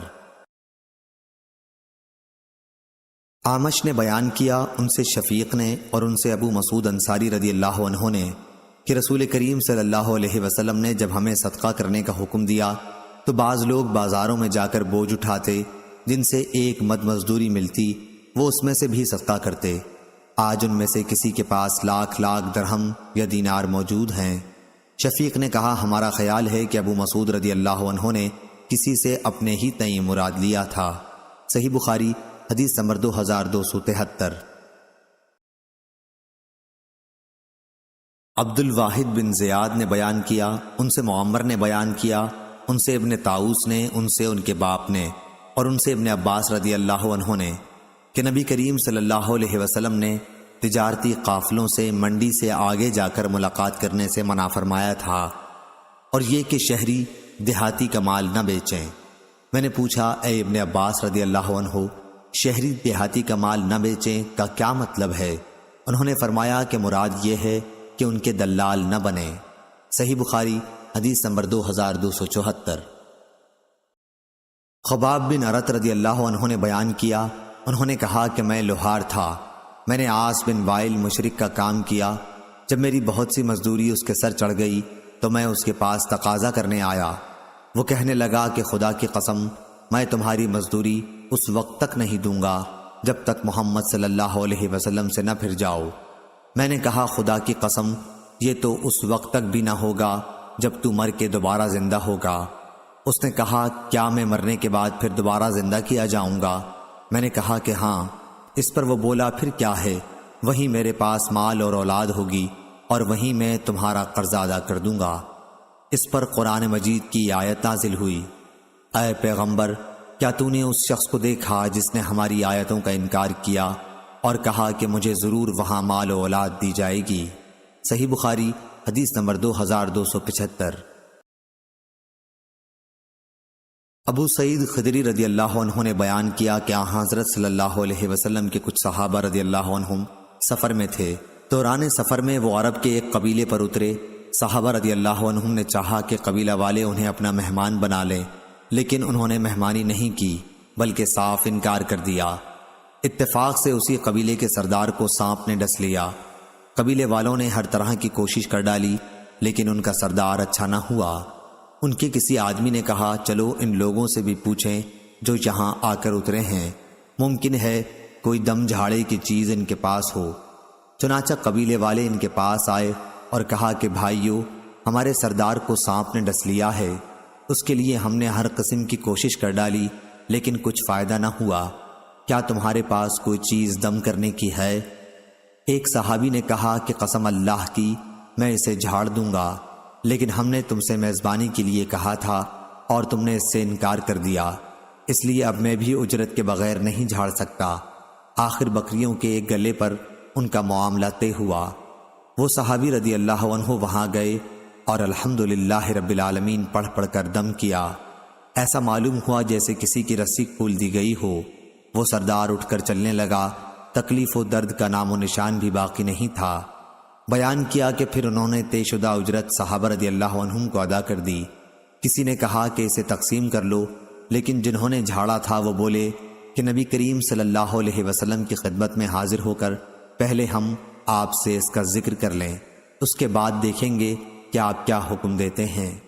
چنانچہ سب حضرت رسول کریم صلی اللہ علیہ وسلم کی خدمت میں حاضر ہوئے اور آپ صلی اللہ علیہ وسلم سے اس کا ذکر کیا۔ آپ صلی اللہ علیہ وسلم نے فرمایا، یہ تم کو کیسے معلوم ہوا کہ سورہ فاتحہ بھی ایک رقیہ ہے؟ اس کے بعد آپ نے فرمایا کہ تم نے ٹھیک کیا، اسے تقسیم کر لو اور ایک میرا حصہ بھی لگاؤ۔ یہ فرما کر رسول کریم صلی اللہ علیہ وسلم ہنس پڑے۔ شعبہ نے کہا کہ ابو البشر نے ہم سے بیان کیا، انہوں نے ابو المتوکل سے ایسا ہی سنا۔ صحیح بخاری حدیث نمبر 2276۔ سفیان بن عینہ نے بیان کیا، ان سے حمید طویل نے اور ان سے انس بن مالک رضی اللہ عنہ نے کہ ابو طیبہ حجام نے نبی کریم صلی اللہ علیہ وسلم کے پچنا لگایا تو آپ نے انہیں اجرت میں 1 صاع یا 2 صاع غلہ دینے کا حکم دیا اور ان کے مالکوں سے سفارش کی کہ جو محصول اس پر مقرر ہے اس میں کچھ کمی کر دیں۔ صحیح بخاری حدیث نمبر 2277۔ وہیب نے بیان کیا، کہا کہ ہم سے ابن طاؤس نے بیان کیا، ان سے ان کے باپ نے اور ان سے ابن عباس رضی اللہ عنہ نے بیان کیا کہ نبی کریم صلی اللہ علیہ وسلم نے پچنا لگوایا اور پچنا لگانے والے کو اجرت بھی دی۔ صحیح بخاری حدیث نمبر 2278۔ یزید بن زری نے بیان کیا، ان سے خالد، ان سے اکرمہ نے اور ان سے ابن عباس رضی اللہ عنہ نے بیان کیا کہ نبی کریم صلی اللہ علیہ وسلم نے پچنا لگوایا اور پچنا لگانے والے کو اجرت بھی دی۔ اگر اس میں کوئی کراہت ہوتی تو آپ صلی اللہ علیہ وسلم کاہے کو دیتے؟ صحیح بخاری حدیث نمبر 2279۔ عمرو بن عامر نے بیان کیا کہ میں نے انس رضی اللہ عنہ سے سنا، وہ بیان کرتے تھے کہ نبی کریم صلی اللہ علیہ وسلم نے پچنا لگوایا اور آپ صلی اللہ علیہ وسلم کسی کی مزدوری کے معاملے میں کسی پر ظلم نہیں کرتے تھے۔ صحیح بخاری حدیث نمبر 2280۔ حمید طویل نے بیان کیا اور ان سے انس بن مالک رضی اللہ عنہ نے کہ نبی کریم صلی اللہ علیہ وسلم نے ایک پچنا لگانے والے غلام ابو طیبہ کو بلایا، انہوں نے آپ کے پچنا لگایا اور آپ نے انہیں 1 یا 2 صاع یا 1 یا 2 مد، راوی حدیث شعبہ کو شک تھا، اجرت دینے کے لیے حکم فرمایا۔ آپ صلی اللہ علیہ وسلم نے ان کے مالکوں سے بھی ان کے بارے میں سفارش فرمائی تو ان کا خراج کم کر دیا گیا۔ صحیح بخاری حدیث نمبر 2281۔ ابو بکر بن عبد الرحمن بن حارث بن ہشام نے بیان کیا، ان سے ابو مسعود انصاری رضی اللہ عنہ نے بیان کیا کہ رسول اللہ صلی اللہ علیہ وسلم نے کتے کی قیمت، زانیہ کے زنا کی خرچی اور کاہن کی مزدوری سے منع فرمایا۔ صحیح بخاری حدیث نمبر 2282۔ محمد بن جحادہ نے بیان کیا، ان سے ابو حازم نے اور ان سے ابو ہریرہ رضی اللہ عنہ نے کہ نبی صلی اللہ علیہ وسلم نے باندیوں کی زنا کی کمائی سے منع فرمایا تھا۔ صحیح بخاری حدیث نمبر 2283۔ اسماعیل بن ابراہیم نے بیان کیا، ان سے علی بن حکم نے، ان سے نافع نے اور ان سے ابن عمر رضی اللہ عنہ نے بیان کیا کہ نبی کریم صلی اللہ علیہ وسلم نے نر کو دانے کی اجرت لینے سے منع فرمایا۔ صحیح بخاری حدیث نمبر 2284۔ جویریہ بن اسما نے بیان کیا، ان سے نافع نے اور ان سے عبداللہ رضی اللہ عنہ نے کہ رسول کریم صلی اللہ علیہ وسلم نے یہودیوں کو خیبر کی زمین دے دی تھی کہ اس میں محنت کے ساتھ کاشت کریں اور پیداوار کا آدھا حصہ خود لے لیا کریں۔ ابن عمر رضی اللہ عنہ نے نافع سے یہ بیان کیا کہ زمین کچھ کرائے پر دی جاتی تھی، نافع نے اس کرائے کی تعین بھی کر دی تھی لیکن وہ مجھے یاد نہیں رہا۔ صحیح بخاری حدیث نمبر 2285۔ اور رافع بن خدیج رضی اللہ عنہ نے بیان کیا کہ نبی کریم صلی اللہ علیہ وسلم نے زمینوں کو کرائے پر دینے سے منع فرمایا تھا اور عبید اللہ نے نافع سے بیان کیا اور ان سے ابن عمر رضی اللہ عنہ نے کہ خیبر کے یہودیوں کے ساتھ وہاں کی زمین کا معاملہ برابر چلتا رہا، یہاں تک کہ حضرت عمر رضی اللہ عنہ نے انہیں جلا وطن کر دیا۔ صحیح بخاری حدیث نمبر 2286۔ امام مالک رحمہ اللہ نے خبر دی، انہیں ابو زناد نے، انہیں اعرج نے اور انہیں ابو ہریرہ رضی اللہ عنہ نے کہ رسول اللہ صلی اللہ علیہ وسلم نے فرمایا، قرض ادا کرنے میں مالدار کی طرف سے ٹال مٹول کرنا ظلم ہے، اور اگر تم میں سے کسی کا قرض کسی مالدار پر حوالہ دیا جائے تو اسے قبول کرے۔ صحیح بخاری حدیث نمبر 2287۔ سفیان ثوری نے بیان کیا، ان سے ابن ذکوان نے، ان سے اعرج نے اور ان سے ابو ہریرہ رضی اللہ عنہ نے کہ نبی کریم صلی اللہ علیہ وسلم نے فرمایا، مالدار کی طرف سے قرض ادا کرنے میں ٹال مٹول کرنا ظلم ہے، اور اگر کسی کا قرض کسی مالدار کے حوالے کیا جائے تو وہ اسے قبول کرے۔ صحیح بخاری حدیث نمبر 2288۔ یزید بن ابی عبید نے بیان کیا، ان سے سلمہ بن عقور رضی اللہ عنہ نے کہ ہم نبی کریم صلی اللہ علیہ وسلم کی خدمت میں موجود تھے کہ ایک جنازہ لایا گیا۔ لوگوں نے آپ صلی اللہ علیہ وسلم سے عرض کیا کہ اس کی نماز پڑھا دیجئے۔ اس پر آپ صلی اللہ علیہ وسلم نے پوچھا، کیا اس پر کوئی قرض ہے؟ لوگوں نے بتایا کہ نہیں، کوئی قرض نہیں ہے۔ آپ نے دریافت فرمایا کہ میت نے کچھ مال بھی چھوڑا ہے؟ لوگوں نے عرض کیا، کوئی مال بھی نہیں چھوڑا۔ آپ صلی اللہ علیہ وسلم نے ان کی نماز جنازہ پڑھائی۔ اس کے بعد ایک دوسرا جنازہ لایا گیا۔ لوگوں نے عرض کیا، یا رسول اللہ، آپ ان کی نماز جنازہ پڑھا دیجئے۔ حضرت صلی اللہ علیہ وسلم نے دریافت فرمایا، کسی کا قرض بھی میت پر ہے؟ عرض کیا گیا کہ ہے۔ پھر آپ نے دریافت فرمایا، کچھ مال بھی چھوڑا ہے؟ لوگوں نے کہا کہ 3 دینار چھوڑے ہیں۔ آپ نے ان کی بھی نماز جنازہ پڑھائی۔ پھر تیسرا جنازہ لایا گیا۔ لوگوں نے آپ کی خدمت میں عرض کیا کہ اس کی نماز پڑھا دیجئے۔ حضرت صلی اللہ علیہ وسلم نے ان کے متعلق بھی وہی دریافت فرمایا، کیا کوئی مال ترکہ چھوڑا ہے؟ لوگوں نے کہا کہ نہیں۔ آپ نے دریافت فرمایا، اور اس پر کسی کا قرض بھی ہے؟ لوگوں نے کہا کہ ہاں، 3 دینار ہیں۔ آپ نے اس پر فرمایا کہ پھر اپنے ساتھی کی تم ہی لوگ نماز پڑھ لو۔ ابو قتادہ رضی اللہ عنہ بولے، یا رسول اللہ، آپ ان کی نماز پڑھا دیجئے، ان کا قرض میں ادا کر دوں گا۔ تب آپ صلی اللہ علیہ وسلم نے اس پر نماز پڑھائی۔ صحیح بخاری حدیث نمبر 2289۔ ابو زناد نے بیان کیا، ان سے محمد بن حمزہ بن عمر والا سلمہ نے اور ان سے ان کے والد حمزہ نے کہ حضرت عمر رضی اللہ عنہ اپنے عہد خلافت میں انہیں زکوٰۃ وصول کرنے کے لیے بھیجا۔ جہاں وہ زکوٰۃ وصول کر رہے تھے وہاں کے ایک شخص نے اپنی بیوی کی باندی سے ہم بستری کر لی۔ حمزہ نے اس کی ایک شخص سے پہلے ضمانت لی، یہاں تک کہ وہ عمر رضی اللہ عنہ کی خدمت میں حاضر ہوئے۔ عمر رضی اللہ عنہ نے اس شخص کو 100 کوڑوں کی سزا دی تھی۔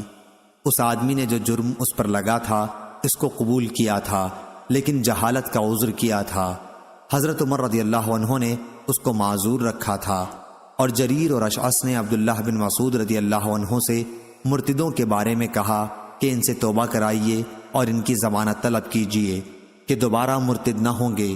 چنانچہ انہوں نے توبہ کر لی اور ضمانت خود انہی کے قبیلے والوں نے دے دی۔ حماد نے کہا، جس کا حاضر ضامن ہو اگر وہ مر جائے تو ضامن پر کچھ تاوان نہ ہوگا، لیکن حکم نے کہا کہ ذمے کا مال دینا پڑے گا۔ صحیح بخاری حدیث نمبر 2290۔ لیث نے بیان کیا، ان سے جعفر بن ربیعہ نے، ان سے عبد الرحمن بن ہرمز نے اور ان سے ابو ہریرہ رضی اللہ عنہ نے کہ رسول اللہ صلی اللہ علیہ وسلم نے بنی اسرائیل کے ایک شخص کا ذکر فرمایا کہ انہوں نے بنی اسرائیل کے ایک دوسرے آدمی سے 1000 دینار قرض مانگے۔ انہوں نے کہا کہ پہلے ایسے گواہ لا جن کی گواہی پر مجھے اعتبار ہو۔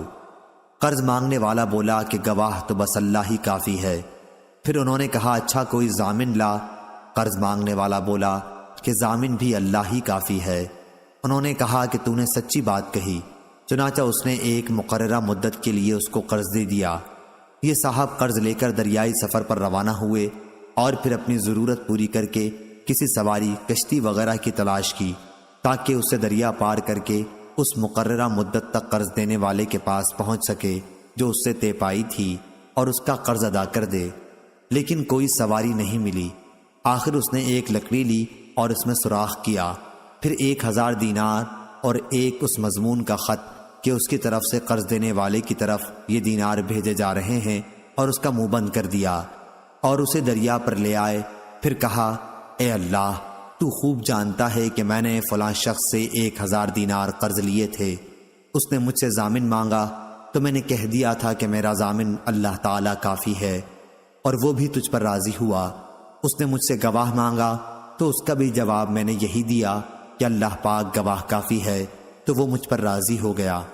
اور تو جانتا ہے کہ میں نے بہت کوشش کی کہ کوئی سواری ملے جس کے ذریعے میں اس کا قرض اس تک مدت مقررہ میں پہنچا سکوں، لیکن مجھے اس میں کامیابی نہیں ہوئی، اس لیے اب میں اس کو تیرے ہی حوالے کرتا ہوں کہ تو اس تک پہنچا دے۔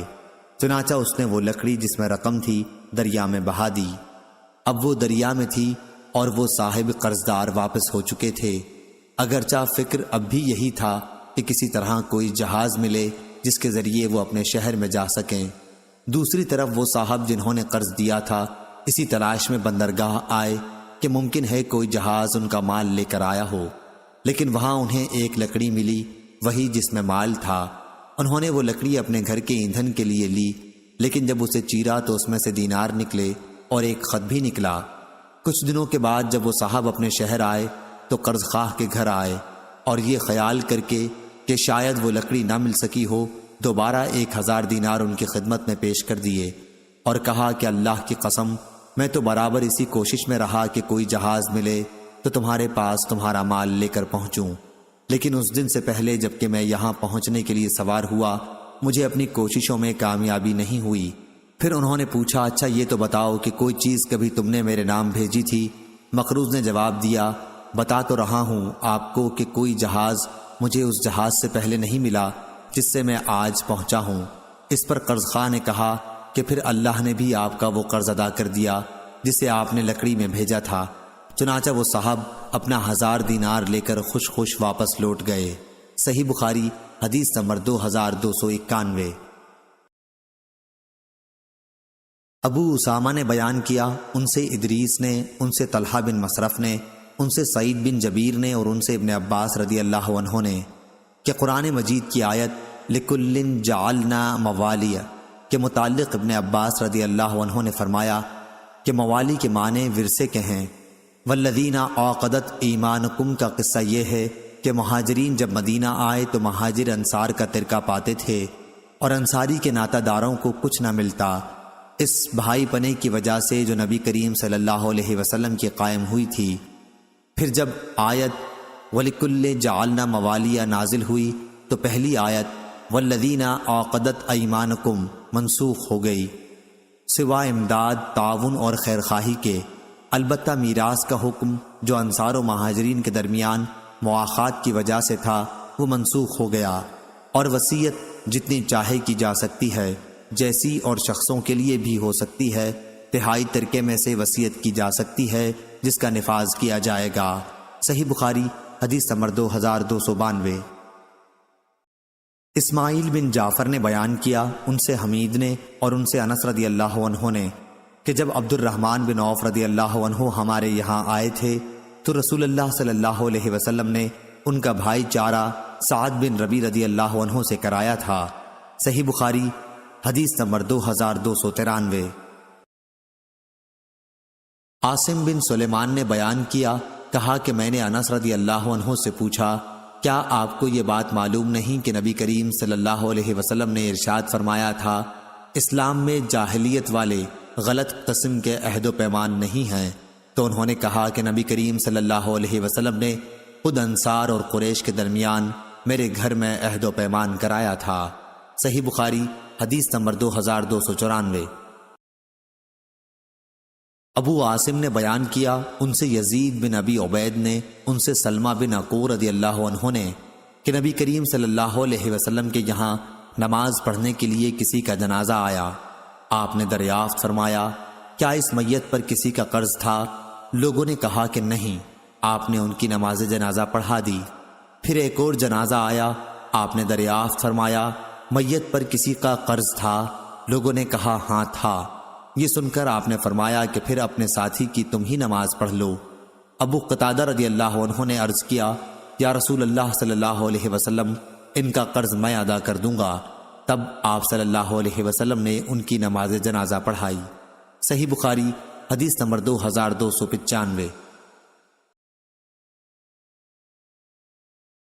عمرو بن دینار نے بیان کیا، انہوں نے محمد بن علی باقر سے سنا اور ان سے جابر بن عبداللہ رضی اللہ عنہ نے بیان کیا کہ نبی کریم صلی اللہ علیہ وسلم نے فرمایا، اگر بحرین سے جزیہ کا مال آیا تو میں تمہیں اس طرح دونوں لب بھر بھر کر دوں گا، لیکن بحرین سے مال نبی کریم صلی اللہ علیہ وسلم کی وفات تک نہیں آیا۔ پھر جب اس کے بعد وہاں سے مال آیا تو ابو بکر رضی اللہ عنہ نے اعلان کرا دیا کہ جس سے بھی نبی کریم صلی اللہ علیہ وسلم کا کوئی وعدہ ہو یا آپ پر کسی کا قرض ہو وہ ہمارے یہاں آ جائے۔ چنانچہ میں حاضر ہوا اور میں نے عرض کیا کہ نبی کریم صلی اللہ علیہ وسلم نے مجھ سے یہ وہ باتیں فرمائی تھیں، جسے سن کر حضرت ابو بکر رضی اللہ عنہ نے مجھے ایک لب بھر کر دیا۔ میں نے اسے شمار کیا تو وہ 500 کی رقم تھی۔ پھر فرمایا کہ اس کی دگنا اور لے لو۔ صحیح بخاری حدیث نمبر 2296۔ عروہ بن زبیر نے خبر دی کہ نبی کریم صلی اللہ علیہ وسلم کی زوجہ مطہرہ حضرت عائشہ رضی اللہ عنہا نے بیان کیا کہ میں نے جب سے ہوش سنبھالا تو اپنے والدین کو اسی دین اسلام کا پیروکار پایا۔ اور ابو صالح سلیمان نے بیان کیا کہ مجھ سے عبداللہ بن مبارک نے بیان کیا، ان سے یونس نے اور ان سے زہری نے بیان کیا کہ مجھے عروہ بن زبیر نے خبر دی، اور ان سے عائشہ رضی اللہ عنہا نے بیان کیا کہ میں نے جب ہوش سنبھالا تو اپنے والدین کو دین اسلام کا پیروکار پایا۔ کوئی دن ایسا نہیں گزرتا تھا جب رسول اللہ صلی اللہ علیہ وسلم ہمارے یہاں صبح و شام دونوں وقت تشریف نہ لاتے ہوں۔ پھر جب مسلمانوں کو بہت زیادہ تکلیف ہونے لگی تو ابو بکر رضی اللہ عنہ نے بھی ہجرت حبشہ کا ارادہ کیا۔ جب آپ برق الغماد پہنچے تو وہاں آپ کی ملاقات قارہ کے سردار مالک بن دغنہ سے ہوئی۔ اس نے پوچھا، ابو بکر کہاں کا ارادہ ہے؟ ابو بکر رضی اللہ عنہ نے اس کا جواب یہ دیا کہ میری قوم نے مجھے نکال دیا ہے اور اب تو یہی ارادہ ہے کہ اللہ کی زمین میں سیر کروں اور اپنے رب کی عبادت کرتا رہوں۔ اس پر مالک ابن دغنہ نے کہا کہ آپ جیسا انسان اپنے وطن سے نہیں نکل سکتا اور نہ اسے نکالا جا سکتا ہے، کہ آپ تو محتاجوں کے لیے کماتے ہیں، صلہ رحمی کرتے ہیں، مجبوروں کا بوجھ اپنے سر لیتے ہیں، مہمان نوازی کرتے ہیں اور حادثوں میں حق بات کی مدد کرتے ہیں۔ آپ کو میں امان دیتا ہوں، آپ چلیے اور اپنے ہی شہر میں اپنے رب کی عبادت کیجیے۔ چنانچہ ابن دغنہ اپنے ساتھ ابو بکر رضی اللہ عنہ کو لے آیا اور مکہ پہنچ کر کفار قریش کے تمام اشراف کے پاس گیا اور ان سے کہا کہ ابو بکر جیسا نیک آدمی اپنے وطن سے نہیں نکل سکتا اور نہ اسے نکالا جا سکتا ہے۔ کیا تم ایسے شخص کو بھی نکال دو گے جو محتاجوں کے لیے کماتا ہے اور جو صلہ رحمی کرتا ہے اور جو مجبوروں اور کمزوروں کا بوجھ اپنے سر پر لیتا ہے اور جو مہمان نوازی کرتا ہے اور جو حادثوں میں حق بات کی مدد کرتا ہے؟ چنانچہ قریش نے ابن دغنہ کی امان کو مان لیا اور حضرت ابو بکر رضی اللہ عنہ کو امان دے دی۔ پھر ابن دغنہ سے کہا کہ ابو بکر کو اس کی تاکید کر دینا کہ اپنے رب کی عبادت اپنے گھر ہی میں کر لیا کریں، جس طرح چاہیں نماز پڑھیں اور قرآن کی تلاوت کریں، لیکن ہمیں ان چیزوں کی وجہ سے کوئی ایذا نہ دیں اور نہ اس کا اظہار کریں، کیونکہ ہمیں اس کا ڈر ہے کہ کہیں ہمارے بچے اور ہماری عورتیں فتنے میں نہ پڑ جائیں۔ ابن دغنہ نے یہ باتیں جب حضرت ابو بکر رضی اللہ عنہ کو سنائی تو آپ اپنے رب کی عبادت گھر کے اندر ہی کرنے لگے، نہ نماز میں کسی قسم کا اظہار کرتے اور نہ اپنے گھر کے سوا کسی دوسری جگہ تلاوت کرتے۔ پھر حضرت ابو بکر صدیق رضی اللہ عنہ نے کچھ دنوں بعد ایسا کیا کہ آپ نے اپنے گھر کے سامنے نماز کے لیے ایک جگہ بنا لی۔ اب آپ ظاہر ہو کر وہاں نماز پڑھنے لگے اور اسی پر تلاوت قرآن کرنے لگے۔ بس پھر کیا تھا، مشرکین کے بچوں اور ان کی عورتوں کا مجمع لگنے لگا۔ سب حیرت اور تعجب کی نگاہوں سے انہیں دیکھتے۔ ابو بکر رضی اللہ عنہ بڑے ہی رونے والے تھے۔ جب قرآن پڑھنے لگتے تو آنسوؤں پر قابو نہ رہتا۔ اس صورتحال سے اکابر مشرکین قریش گھبرائے اور سب نے ابن دغنہ کو بلا بھیجا۔ ابن دغنہ ان کے پاس آیا تو ان سب نے کہا کہ ہم نے تو ابو بکر کو اس لیے امان دی کہ وہ اپنے رب کی عبادت گھر کے اندر ہی کریں گے، لیکن وہ تو زیادتی پر اتر آئے اور گھر کے سامنے نماز پڑھنے کی ایک جگہ بنا لی ہے۔ نماز بھی سب کے سامنے ہی پڑھنے لگے ہیں اور تلاوت بھی سب کے سامنے کرنے لگے ہیں۔ ڈر ہمیں اپنی اولاد اور عورتوں کا ہے کہ کہیں وہ فتنے میں نہ پڑ جائیں، اس لیے اب تم ان کے پاس جاؤ، اگر وہ اس پر تیار ہو جائیں کہ اپنے رب کی عبادت صرف اپنے گھر کے اندر ہی کریں پھر تو کوئی بات نہیں، لیکن انہیں اس سے انکار ہو تو تم ان سے کہو کہ وہ تمہاری امان تمہیں واپس کر دیں، کیونکہ ہمیں یہ پسند نہیں کہ تمہاری امان ہم توڑیں، لیکن اس طرح انہیں اظہار اور اعلان بھی کرنے نہیں دیں گے۔ حضرت عائشہ رضی اللہ عنہا نے بیان کیا کہ اس کے بعد ابن دغنہ حضرت ابو بکر رضی اللہ عنہ کے پاس آیا اور کہا کہ آپ کو معلوم ہے وہ شرط جس پر میرا آپ سے عہد ہوا تھا، اب یا آپ اس شرط کی حدود میں رہیں یا میری امان مجھے واپس کر دیں، کیونکہ یہ میں پسند نہیں کرتا کہ عرب کے کانوں تک یہ بات پہنچے کہ میں نے ایک شخص کو امان دی تھی لیکن وہ امان توڑ دی گئی۔ حضرت ابو بکر رضی اللہ عنہ نے فرمایا، میں تمہاری امان تمہیں واپس کرتا ہوں، میں تو بس اپنے اللہ کی امان سے خوش ہوں۔ رسول کریم صلی اللہ علیہ وسلم ان دنوں مکے ہی میں موجود تھے۔ آپ نے فرمایا کہ مجھے تمہاری ہجرت کا مقام دکھلایا گیا ہے، میں نے ایک کھاری نمکین زمین دیکھی ہے جہاں کھجور کے باغات ہیں اور وہ دو پتھریلے میدانوں کے درمیان میں ہے۔ جب رسول اللہ صلی اللہ علیہ وسلم نے اس کا اظہار فرما دیا تو جن مسلمانوں نے ہجرت کرنی چاہی وہ پہلے ہی مدینہ ہجرت کر کے چلے گئے، بلکہ بعض وہ صحابہ رضی اللہ عنہم بھی جو ہجرت کر کے حبشہ چلے گئے تھے وہ بھی مدینہ آ گئے۔ حضرت ابو بکر صدیق رضی اللہ عنہ بھی ہجرت کی تیاریاں کرنے لگے تو رسول اللہ صلی اللہ علیہ وسلم نے ان سے فرمایا، جلدی نہ کرو، امید ہے کہ مجھے بھی جلد ہی اجازت مل جائے گی۔ حضرت ابو بکر رضی اللہ عنہ نے پوچھا، میرے ماں باپ آپ پر فدا ہوں، کیا آپ کو اس کی امید ہے؟ آپ صلی اللہ علیہ وسلم نے فرمایا کہ ہاں ضرور۔ چنانچہ حضرت ابو بکر صدیق رضی اللہ عنہ رسول اللہ صلی اللہ علیہ وسلم کا انتظار کرنے لگے تاکہ آپ کے ساتھ ہجرت کریں۔ ان کے پاس 2 اونٹ تھے، انہیں 4 مہینے تک وہ ببول کے پتے کھلاتے رہے۔ صحیح بخاری حدیث نمبر 2297۔ لیث نے بیان کیا، ان سے عقیل نے، ان سے ابن شہاب نے، ان سے ابو سلمہ نے اور ان سے ابو ہریرہ رضی اللہ عنہ نے کہ رسول کریم صلی اللہ علیہ وسلم کے پاس جب کسی ایسی میت کو لایا جاتا جس پر کسی کا قرض ہوتا تو آپ صلی اللہ علیہ وسلم فرماتے کہ کیا اس نے اپنے قرض کے ادا کرنے کے لیے بھی کچھ چھوڑا ہے؟ پھر اگر کوئی آپ کو بتا دیتا کہ ہاں اتنا مال ہے جس سے قرض ادا ہو سکتا ہے تو آپ صلی اللہ علیہ وسلم اس کی نماز پڑھاتے، ورنہ آپ مسلمانوں ہی سے فرما دیتے کہ اپنے ساتھی کی نماز پڑھ لو۔